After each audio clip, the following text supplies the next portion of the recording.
Right, ladies and gentlemen, welcome to the first and introductory video of my new Fallout 4 modded series.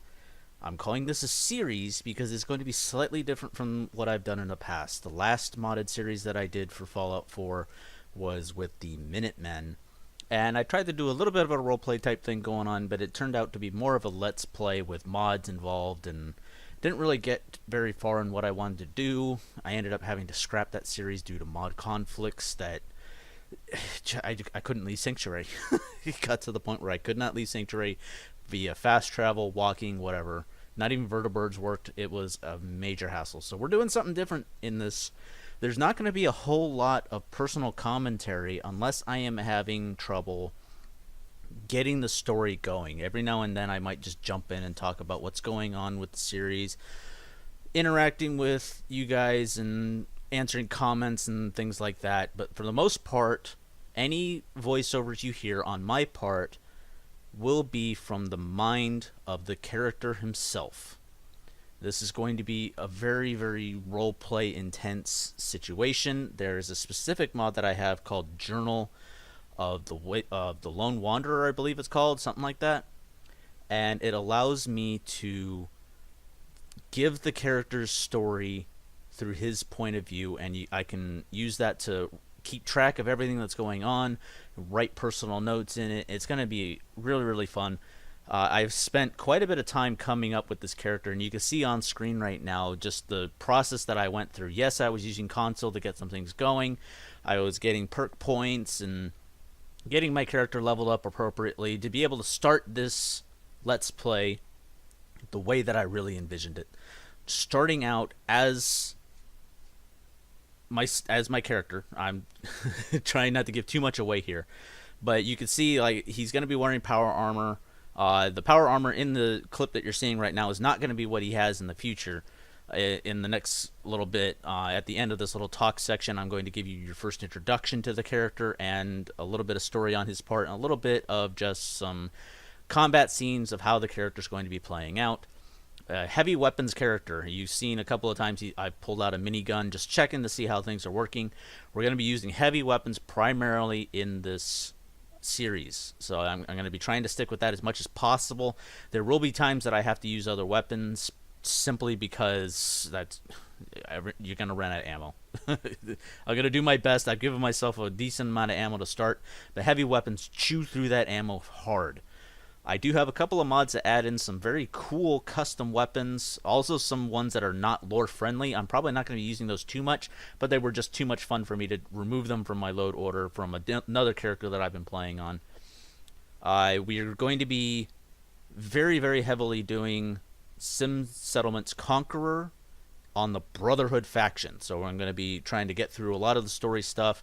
I'm going to be skipping over a lot of the whole Lone Wanderer playthrough because this is not his story. I'm going to be kind of completely cutting over that until the Brotherhood is in the Commonwealth and things like that. But guys, I hope you enjoy this series. Thank you for watching, and I hope you enjoy the introduction to our character. Have a good one. Bye.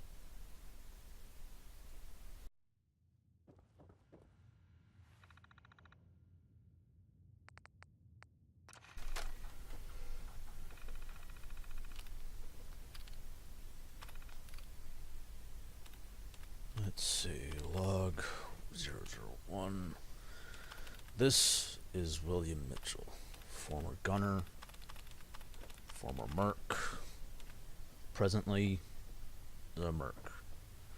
Recently purchased a home in Diamond City, home plate. Still a little run down. Got some cleaning up here I need to do, make it feel like home. At least my power armor's fixed. Was first introduced to Diamond City when I was helping some of their guards take down some super mutants that had holed up in a nearby building. It seemed a little redundant with their banter, but they were impressed with the power armor and the heavy weapons I was carrying. Enough to direct me to the main gate. And now I do work for them on the side. Go around the city, nearby, make sure that nothing's getting too close to the borders. Bandits, raiders, malfunctioning robots, green-skinned super mutants. Doesn't matter who they are. It doesn't matter what wacky experiments they're trying to do. Can only assume some people have just had too much of life and find the tallest building nearby to just see the end of the world from. Not me. Not yet. It's too much good that I can do. Feels good protecting people, even if I am still doing it for caps. But what little I can do in the city nearby helps the people of Diamond City sleep better at night. It's the least I can do for having a home, having a place to live, without worry of being stabbed in the back. That was the problem with the gunners. You never knew when somebody was going to come up and try and take your position. They were no better than raiders. It was bad. Every day, looking over your shoulder. The only thing that made them different from actual raiders was at least they didn't mutilate the victims. And they only killed for caps. All these new enemies that I've been facing in the downtown area, stronger for some reason. Not sure where they're coming from.